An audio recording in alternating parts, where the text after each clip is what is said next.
When the world is silent, the soul speaks. Some doors slam louder than others, not because they make more noise, but because they divide a life in two. In 1995, when the cell door closed behind Tupac Shakur, it wasn't just a man who was locked up. It was a voice. It was anger. It was an urban poet that millions of young people listened to in their bedrooms. Without knowing that at that very moment, he was alone. The cell is small, cold. The walls are a gray color that absorbs light, as if even the day hesitated to enter. The bed is hard, the blanket too thin, the air still, and the silence. This silence is not peaceful. It weighs heavily. Tupac sits up. He looks at his hands, the same hands that wrote fiery lyrics, that cried out against injustice, that spoke for those who had no voice. Here, no one is listening. Outside, the world goes on. The radio plays his songs. His name is on everyone's lips. His image sells. But within these walls, fame has no value. He is no longer Tupac the legend. He is Tupac the man. And that's when it gets dangerous. Because when the noise stops, thoughts take over. The betrayals come back. The faces that have disappeared. The broken promises. He thinks back to his mother, to her struggles, to everything he has carried on his shoulders for too long. And for the first time, he has nothing to distract him. No stage, no microphone, no audience. Just him and his demons. The nights are the worst. The neon light in the hallway stays on. Always. There is never true darkness, never true rest. Every noise becomes an alert. Every step echoes like a threat. Tupac stares at the ceiling. He thinks. He thinks again. He wonders how he got here. He wonders if he is understood. He wonders if anyone still thinks of him for who he really is. Not the icon, not the symbol, the man. Depression doesn't strike all at once. It creeps up slowly, like a shadow that lengthens without you realizing it. Tupac continues to write, sometimes, but the words are darker, heavier. Even his anger seems tired. In the cell, there are no cameras, no fans, no applause, only a 24-year-old man, facing himself, and that may be the hardest fight of his entire life. Because no one teaches you how to survive when you have nothing left to prove and no one left to convince. Tupac doesn't know yet that thousands of miles away, someone is reading his name, someone is thinking of him, someone is going to write. He doesn't know yet that laughter will soon break through the bars. But for now, he is alone, and in this thick silence, one thing is certain, this is where the story begins. While Tupac sits in a concrete room where time barely moves, the world outside keeps spinning. Movies release, crowds laugh, posters go up, and one man, more than most, has become the face of laughter. Jim Carrey. In 1995, Jim Carrey is everywhere. His face stretches across cinema screens. His body bends, twists, explodes with energy. People don't just laugh at him, they rely on him. For millions, Jim Carrey is escape. But what most people don't see is what happens when the cameras turn off. Behind the rubber face, the wild gestures, the unstoppable humor, there's a man who knows darkness very well. Jim Carrey grew up poor. So poor that hope itself sometimes felt like a joke. He watched his parents struggle, watched dreams shrink under pressure. At one point, his family lived out of a van. Laughter didn't come from comfort. It came from survival. And that stays with a man. One morning, Jim Carrey reads the news. Not as a headline hunter. Not as a celebrity scanning his own reflection in the press. He reads slowly. An article mentions Tupac Shakur. Incarcerated. Alone. Struggling. Jim pauses. Not because of the controversy. Not because of the crime. But because he recognizes something familiar. Pain. He learned something else too, almost by accident. That Tupac, the rapper many see as angry, dangerous, untouchable, is a fan of his work. That his movies once made Tupac laugh. That detail lands deeper than expected. Because Jim knows what laughter means when you're hurting. He knows what it means when humor becomes the only light in a dark room. And suddenly, Tupac isn't a celebrity to him. He's a man in a cell. Jim Carrey could have done nothing. Most people would have. He could have felt bad for 5 seconds, then moved on to the next script, the next meeting, the next applause. But something doesn't let him. Maybe it's guilt. Maybe it's empathy. Maybe it's memory. He remembers moments when he himself felt trapped, not by bars, but by depression, expectations, the weight of being the funny one. People assume funny people are always okay. They're usually wrong. So Jim does something unexpectedly simple. He doesn't call a publicist. He doesn't announce a gesture. He doesn't want credit. He grabs a pen, paper, no cameras, no witnesses, just a man writing to another man. He doesn't write advice. He doesn't write encouragement slogans. He doesn't talk about prison, justice, or redemption. He writes jokes, ridiculous jokes, absurd stories, exaggerated characters that make no sense at all. The kind of humor that says, without saying it, you're still human. You can still laugh. Each sentence is light on purpose, because Jim understands something deeply true. When someone is drowning, you don't hand them philosophy. You give them air. He addresses the envelope, sends it, and that's it. No guarantee it will arrive. No guarantee it will be read. No guarantee it will matter. Jim Carrey doesn't know if Tupac will laugh, or smile, or throw it away. But he knows this. Somewhere, in a place where laughter doesn't belong, he's tried to send it anyway. And sometimes, that's enough. At this exact moment, Tupac is still in his cell, believing the world has forgotten him. He has no idea that a man known for making millions laugh has chosen quietly, privately, to write only for him. He doesn't know that soon an envelope will arrive that carries no judgment, no expectations, only humor. He doesn't know yet that someone he has never met has decided his smile still matters. But it's already on its way.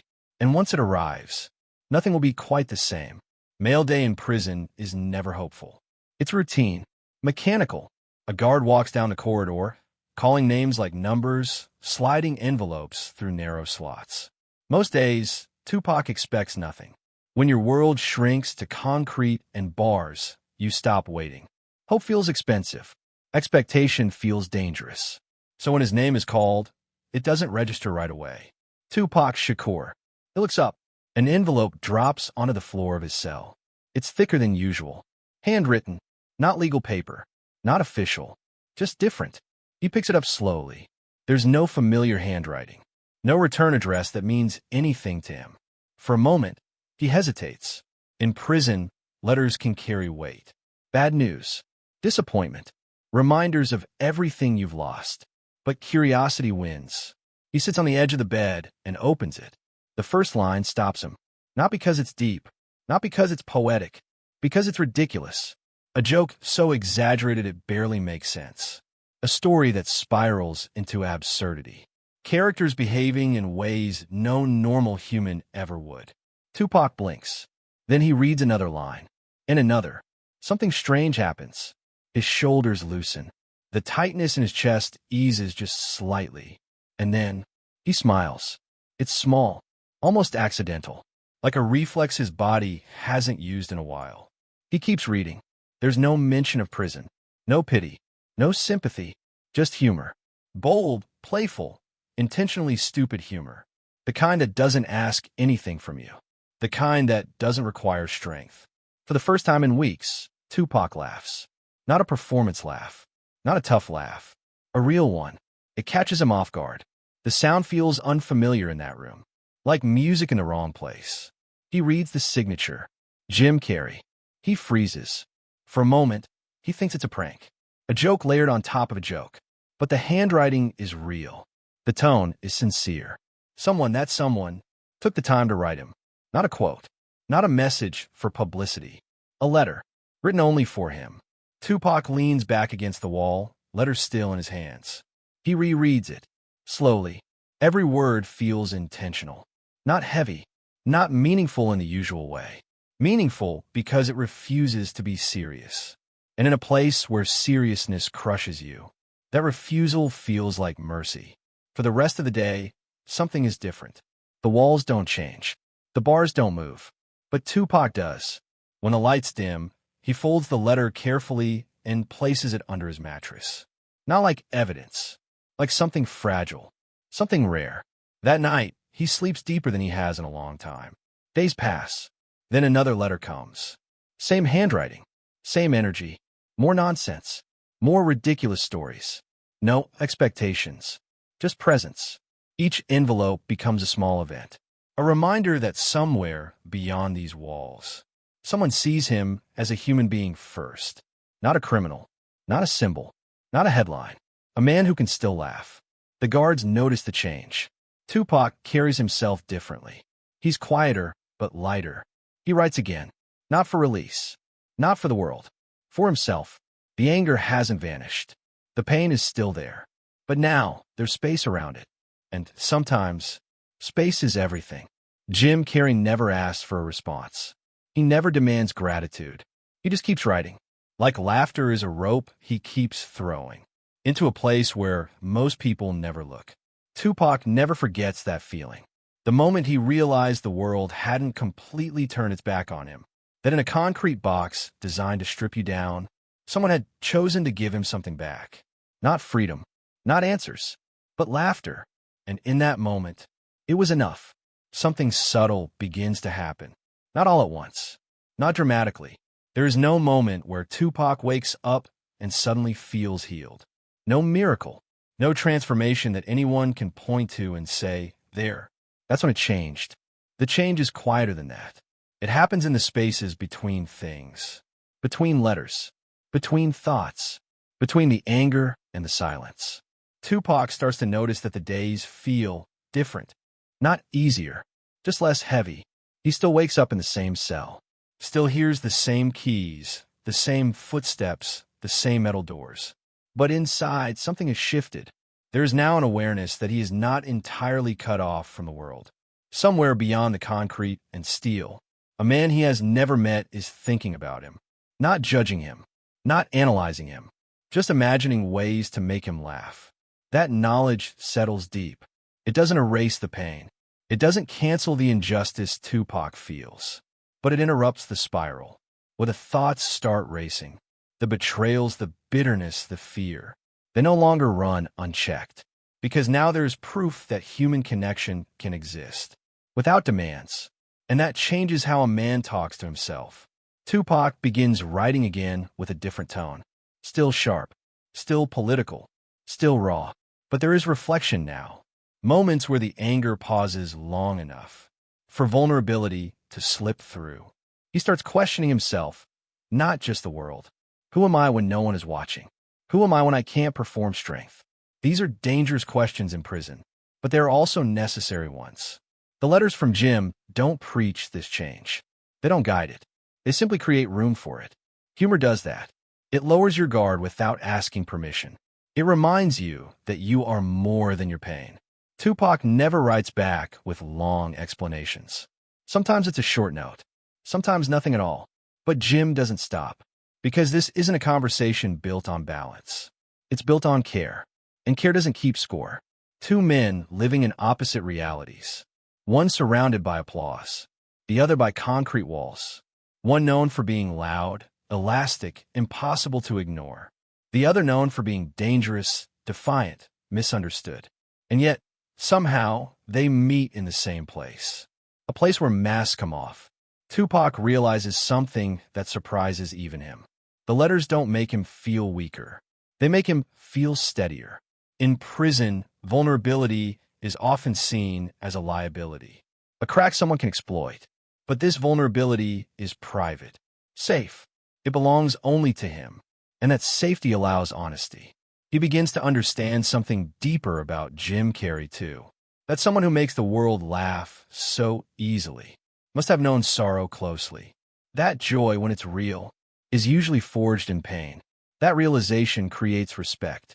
Not celebrity respect. Human respect. Two men recognizing something familiar in each other, without ever shaking hands. The world outside has no idea this is happening. There are no articles about it. No interviews. No headlines. No one knows that behind prison walls, a man known for rage is learning stillness. That behind red carpets, a man known for comedy is practicing quiet compassion. And that's what makes it powerful. It exists without witnesses. Tupac's inner world grows wider. He thinks more, listens more. He begins to imagine life beyond this moment. not as an escape fantasy, but as a continuation, as something unfinished. And that idea matters, because hopelessness convinces you there is no after. Hope, even fragile hope, whispers that there is. The letters don't save Tupac. They don't fix him, but they remind him of himself, of his capacity to feel, to reflect, to laugh. And in a place designed to strip men down to survival alone, that reminder is radical. Two worlds, no cameras, no applause, just an invisible connection, quietly reshaping a man from the inside. And soon, that interchange will follow him back into the world. Prison does not last forever. For Tupac, the bars eventually open. The doors unlock. The air outside feels different, wider, louder, unpredictable. But the man who steps out is not the same one who stepped in. Some changes are obvious. Others remain invisible. And the most important ones usually are. Tupac returns to the world sharper, more intense, more focused.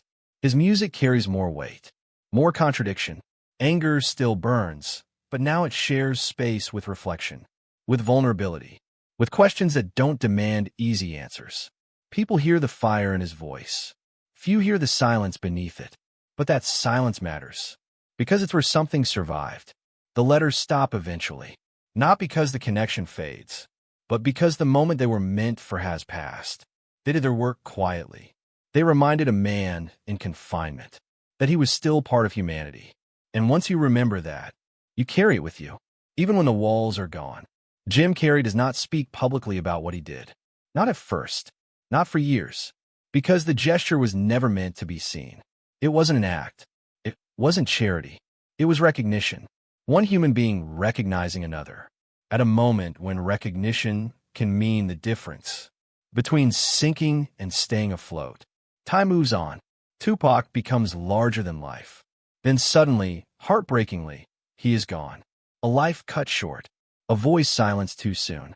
The world mourns the legend. But somewhere beyond the noise, there remains a quieter truth.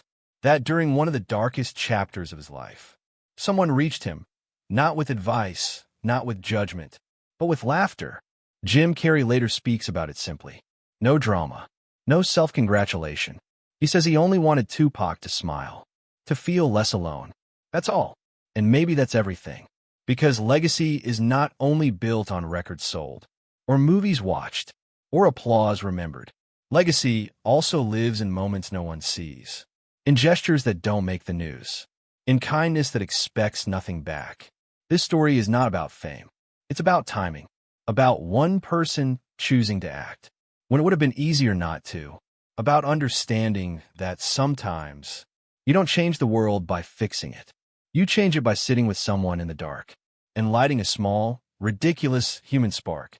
Somewhere in a cell in 1995, a man laughed when he wasn't supposed to. Somewhere else, another man trusted that laughter could travel through walls. And it did. It crossed bars. It crossed worlds. It crossed time. That is what survived. Not the letters themselves, not the jokes, but the reminder they carried. That even in isolation, even in confinement, even when everything feels lost, a single, unseen act of humanity can echo far beyond the moment it was born. And sometimes, that echo is enough to change a life.